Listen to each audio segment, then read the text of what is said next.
Olá pessoal, Mundo UFG está no ar. O COI, Comitê de Operações Emergenciais de Goiânia, não autorizou a reabertura de cinemas na capital na última reunião que aconteceu terça-feira. Foi autorizado apenas a presença de idosos nas igrejas, uso de vestiários em academias e a reabertura de brinquedotecas em shoppings. Casos de síndrome respiratória aguda grave voltaram a subir no país pela primeira vez desde julho, é o que diz uma pesquisa da Fiocruz. Esse tipo de problema respiratório pode ser causado por vários vírus, mas nesse ano, quase 98% dos casos aqui no Brasil foram por conta da Covid-19, segundo dados da Fundação. Acre, Paraíba, Rio Grande do Norte, Sergipe e Tocantins tiveram tendência de aumento em todo o território nas últimas semanas. Em Goiás, essa tendência é observada em 20% do território, de acordo com a Fiocruz.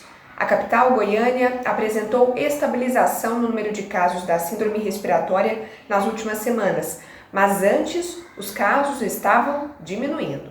Disciplinas práticas podem voltar a ter aulas presenciais na UFG. O Conselho Universitário autorizou o retorno das disciplinas que não podem ser realizadas de forma remota. Em agosto, quando as atividades acadêmicas voltaram remotamente, 30% das disciplinas de graduação não retornaram, seja porque precisavam de laboratório, porque eram disciplinas de estágio ou por terem alternância entre campo e universidade, por exemplo. Cada unidade acadêmica deve decidir até 31 de novembro retornar ou não com as disciplinas práticas. Abre-se a possibilidade das unidades, por meio de uma adesão, uma voluntariedade, uma anuência por parte dos estudantes e por parte dos professores, avaliarem essas disciplinas que não foram ofertadas remotamente, se elas poderiam acontecer agora de modo presencial, obviamente cumprindo um rigoroso protocolo de biossegurança, e se elas avaliarem que, ao fazer essa oferta, preservaria-se a qualidade do ensino, a isonomia de tratamento entre os estudantes e a segurança dos envolvidos, elas então poderiam fazer essa oferta. Agora, é importante deixar claro, Letícia, que nós estamos falando de uma situação excepcional, Não estamos falando, neste momento, de retomada de aulas presenciais na UFG. Se a unidade acadêmica decidir que não é hora de retomar uma disciplina, ela pode ser cancelada no primeiro semestre de 2020 e passar a compor o segundo semestre de 2020. Agora, se a unidade acadêmica decidir que vai retornar com a disciplina e o aluno não quiser ou não puder voltar às atividades presenciais, ele tem escolha. A escolha do estudante está sendo garantida, não apenas dos estudantes, mas dos estudantes, dos professores e dos servidores técnicos administrativos responsáveis pelo funcionamento da aula prática, por exemplo, aquele que é necessário estar ali naquele momento. Todos precisam ser ouvidos. E se algum não tiver a anuência, o direito de não realizar está preservado. No caso do estudante, se ele quiser, ele pode solicitar o cancelamento da disciplina, e ele vai ficar resguardado para ele o direito de cursá-la na oferta subsequente. Mas se ele também achar que ele não tem condição de fazer presencialmente e ele solicitar um atendimento diferenciado no modo do tratamento excepcional, ele também poderá fazer essa solicitação. A resolução Consune dá essas duas possibilidades para o estudante. Se ele estiver receoso porque ele é grupo de risco ou simplesmente porque ele não está se sentindo bem em fazer essa disciplina, ele pode solicitar que ela seja feita de um modo diferenciado a ele, e se o professor entender que nesse modo diferenciado ele não vai ter nenhum prejuízo didático pedagógico, ele poderá fazê-lo diferenciadamente. Mas se ele achar melhor fazer o cancelamento, ele poderá fazê-lo sem nenhum prejuízo para que ele possa cursar na próxima oferta. E no caso de a disciplina toda ser cancelada para esse 2021, quando ela for aplicada, professor, quando ela de fato acontecer, quem já se matriculou tem a matrícula garantida também?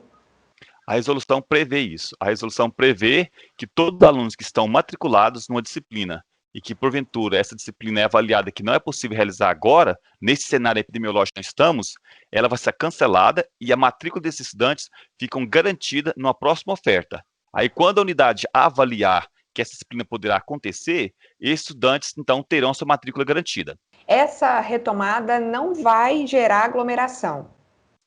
No âmbito da universidade, nós avaliamos que a aglomeração vai ser muito pequena, porque não são todas as disciplinas que serão retomadas. Como eu falei no início, nós temos praticamente 30% só das disciplinas possíveis de serem realizadas na modalidade de APS, porque são apenas 30% de 2020/1 que estão suspensas. É bom fazer esse recorte, porque nós não estamos falando de todas as disciplinas da graduação, estamos falando apenas de um contingente menor, em torno de 30%, das disciplinas ofertadas em 2020/1 que estavam suspensas, né, até nova deliberação. Dessa disciplina, desses 30%, que são mais ou menos umas 1.650 turmas, nem todas vão acontecer, porque várias unidades já se manifestaram da inviabilidade de realizá-la, né, garantindo aquele tripé, né, qualidade, isonomia e segurança. Então, nem todas vão acontecer. E as que vão acontecer, elas também vão acontecer em horários alternados, não são todos no mesmo horário. Então, ou seja, no espaço da universidade, nós avaliamos que a aglomeração será pequena. E se mesmo a aglomeração for grande dentro de determinada sala, a instrução normativa, ela permite que o professor relabore seu plano de ensino, podendo, inclusive, subdividir suas turmas em horários alternados, de modo que nem todos os alunos estejam presentes naquele espaço no mesmo momento, né? Pode acontecer parte da aula no início da manhã e outro restante da turma, a metade assiste no horário, a outra metade assiste posteriormente, então tem essa flexibilidade toda. Agora, obviamente, o estudante precisa se deslocar para a universidade, né? Logicamente, o estudante, eventualmente, ele poderá pegar um transporte público que às vezes tem uma aglomeração. Pode ser que ele, em algum momento, esteja exposto a alguma aglomeração. Por isso, quando nós encaminhamos as orientações e quando nós tivemos conversas com as unidades acadêmicas, nós sempre alertamos isso, de que é preciso avaliar, para que as APS possam acontecer, avaliar não apenas o evento da aula, mas o que precede essa aula e o que sucede essa aula, avaliar todo o conjunto, né? E somente o professor avaliando que é possível realizar, preservando todo o momento em que o aluno já sai da sua casa até o momento que ele volta para sua casa, que é possível garantir essa segurança, que as APS sejam retomadas. Para ter informações sobre o possível retorno de uma disciplina, o estudante deve procurar a coordenação do curso. O Mundo UFG vai para um rápido intervalo e já volta.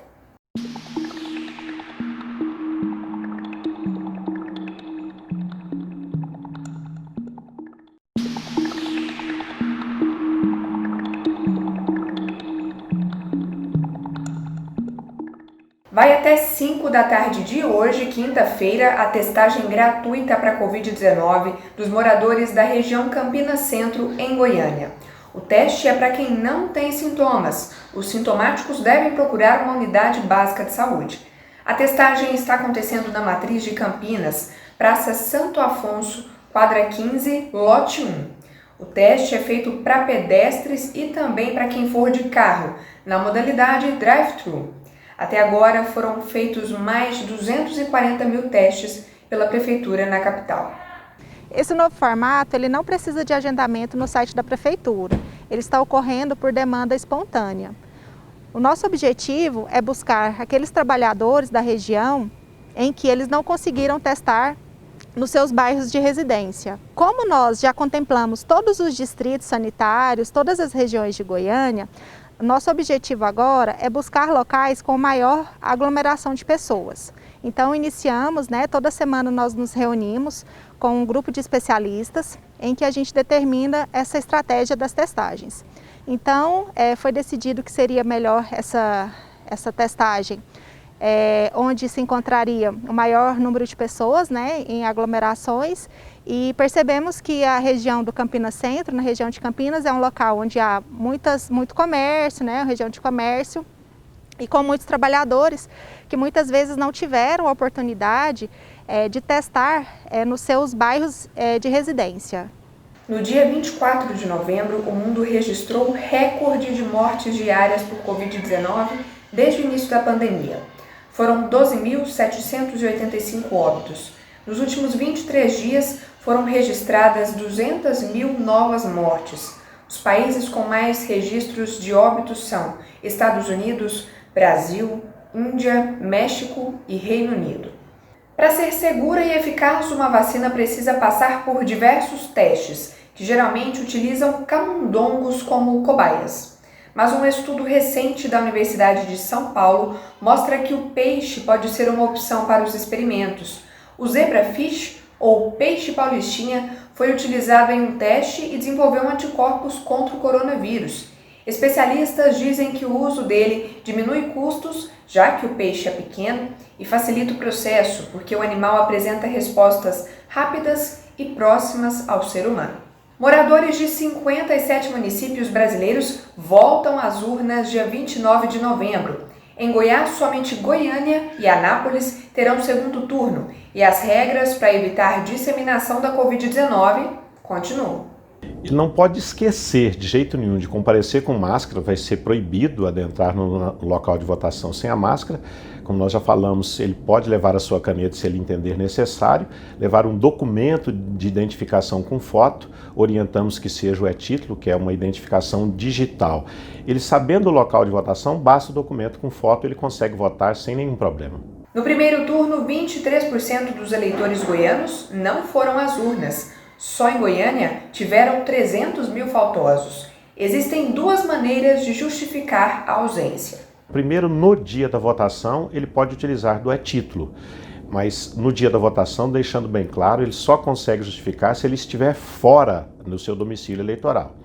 Após o dia da eleição, ele tem até 60 dias para votar após a eleição, lembrando que o primeiro turno é uma eleição, o segundo turno é uma outra eleição. Ele também pode utilizar o e-título, né? Só que daí o que ele utilizar como argumento deverá ser comprovado por documento que ele vai anexar também utilizando o aplicativo e-título.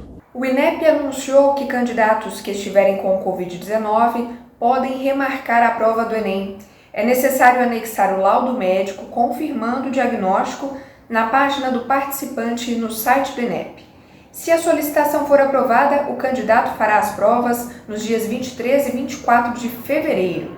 Além disso, o INEP afirma que está tomando medidas de segurança para evitar a propagação do vírus durante a aplicação das provas impressas do Enem nos dias 17 e 24 de janeiro. Por exemplo, a ampliação dos locais de prova, lotação máxima de 50% da sala e uso obrigatório de máscara. Vamos para um rápido intervalo e a gente já volta.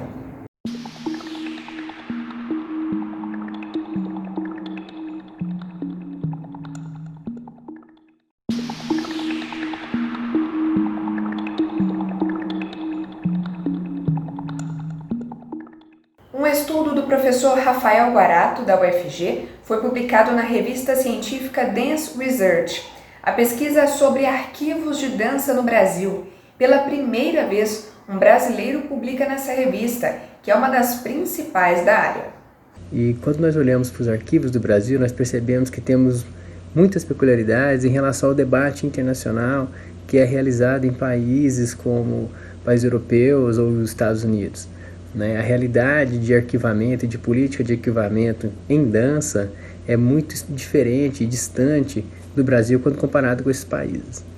E partindo dessa premissa, o debate que eu propus é que arquivos no Brasil eles não carregam o sentido tradicional de serem estáticos e de guardar documentos. Mas ao contrário disso, eles possuem uma característica muito dinâmica e operacionalizada, às vezes pelos próprios artistas. Então a ideia epistemológica que movimenta o debate do texto, ele parte do princípio de que os arquivos de dança também dançam.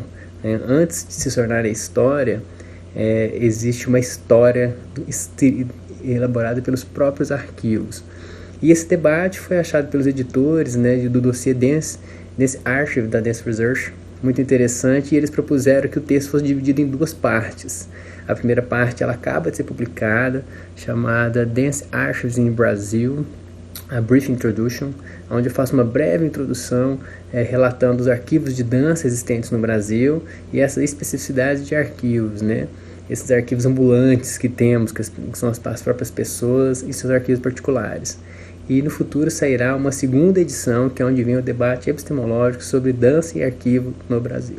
As inscrições para o Certificado de Reconhecimento do Consune na UFG estão abertas até 5 de janeiro de 2021. Unidades acadêmicas, direções regionais, pró-reitorias, gabinete da reitoria, secretarias e órgãos podem indicar professores, alunos ou técnicos administrativos que se destacaram em atividades na universidade. Mais informações em ufg.br. E a incubadora da UFG está com vagas para incubação de empresas. As inscrições vão até 29 de novembro em 2 modalidades. Tem a residente, para empresas que ficam na UFG ou na sede do Centro de Empreendedorismo e Incubação da universidade, e também a modalidade não residente, para empresas instaladas em espaço comercial. Mais informações em sei.ufg.br ou pelo telefone e WhatsApp 62 3209 6034. Na próxima segunda-feira, 30 de novembro, será realizado o 7º seminário da pós-graduação em Nutrição e Saúde. O evento será transmitido pelo canal oficial da UFG no YouTube. Durante o evento serão abordados temas como publicações científicas, o uso da inteligência artificial nas publicações da área da saúde, a parte de financiamento, o apoio de empresas privadas no financiamento das pesquisas científicas e a parte de mobilização estudantil internacional. Esse evento acabava ficando restrito à Goiânia pelo fato de ser presencial e pelo acesso remoto. Nós estamos atingindo várias instituições que estão participando do nosso evento. Para mais informações, vocês podem acessar a página do Programa de Pós-Graduação em Nutrição, do PPG-NUT UFG, ou então nosso perfil no Instagram, que é @ppgnut.ufg. Façam as inscrições são gratuitas e vão até o dia 30, antes de iniciar o evento. No dia 1º de dezembro começam os Jogos Goianos de Saúde Mental. Vamos entender como é que eles acontecem. Eles são um dispositivo esportivo cultural que existe desde 2018. Então a gente está na 3ª edição dos Jogos. E esses Jogos ele pretende animar toda a rede de atenção psicossocial do estado de Goiás, que são os nossos serviços especializados em saúde mental, os CAPs, os centros de convivência, enfim. Esses Jogos pretendem ainda fortalecer as práticas antimanicomiais e desinstitucionalizadoras. Então ele defende o cuidado em liberdade na saúde mental, e isso para a gente é importante. Nesse sentido, os Jogos têm um posicionamento político que se materializa aí numa defesa do protagonismo dos usuários da saúde mental. Esse protagonismo ele acontece a partir da construção conjunta e junto com os usuários do regulamento geral dos jogos, da escolha das modalidades, da escolha dos convidados, enfim, da construção das artes que a gente vai utilizar para fazer as divulgações. Então, assim, quem organiza os jogos são os usuários, os familiares, os trabalhadores da saúde mental, e esses jogos eles acontecem a partir de 3 eixos de participação: arte, cultura, economia solidária e esporte e lazer. Então, entre o dia 1º e 11 de dezembro, vai acontecer esses jogos, no formato de desafios e respostas. E uma atividade muito bacana para todo mundo acompanhar vai ser a nossa abertura dos jogos, que vai acontecer no dia 1º de dezembro, às 2h da tarde, e vai contar com a presença da Marla Castro, da Fernanda Nunes e do Roberto Ticanori. O Roberto Ticanori foi coordenador da política de saúde mental, álcool e outras drogas do Ministério da Saúde. Eu deixo aqui meu convite para que todos curtam lá as redes sociais dos Jogos Goianos da Saúde Mental e tentem acompanhar essa experiência, que com certeza é bastante diferente e muito especial para a gente. Os cursos EAD de Biblioteconomia e Matemática estão com inscrições abertas para início em 2021. São 500 vagas para as graduações gratuitas e à distância. A seleção será por meio de prova presencial, aplicada em Goiânia e Catalão, dia 10 de janeiro, ou pela nota do Enem. Para o curso de Matemática, 30% das vagas são reservadas a professores da rede pública de ensino. O curso EAD tem a mesma certificação da formação presencial. As inscrições vão até 8 de dezembro. Mais informações pelo site ciar.ufg.br. E em dezembro também acontece o Minigomum, uma simulação da ONU entre os dias 11 e 13 de dezembro. O Minigomum é uma simulação da ONU, o que significa que você vai poder representar um país dentro de um comitê internacional das Nações Unidas. Dentro do Minigomum, o comitê de escolha é a Comissão sobre Prevenção ao Crime e Justiça Criminal. E lá, você e outros participantes vão debater, negociar e encontrar soluções a nível internacional para a problemática do evento, que são os desafios na promoção dos direitos humanos, a população prisional, encarceramento em massa, em face do racismo estrutural. Dessa forma, você vai conseguir entender sobre a ONU, como ela funciona, como são feitas as propostas políticas a nível internacional e também treinar suas habilidades de oratória e negociação. O Minigomum faz parte de um projeto de extensão da UFG, o Centro de Pesquisa e Simulação Olga Benário, que surgiu da vontade de estudantes de relações internacionais, depois de ter experimentado em outras simulações em estados brasileiros, de trazer isso para Goiânia, para a UFG. O evento é aberto para qualquer estudante de nível superior, não importa a sua formação, não precisa ser relações internacionais e nem precisa ser da área de humanas. Se você gostou da ideia, basta se inscrever no gomum.com.br. As nossas inscrições estão abertas até o dia 27 de novembro. O Mundo UFG fica por aqui. Muito obrigada pela sua companhia e até a próxima.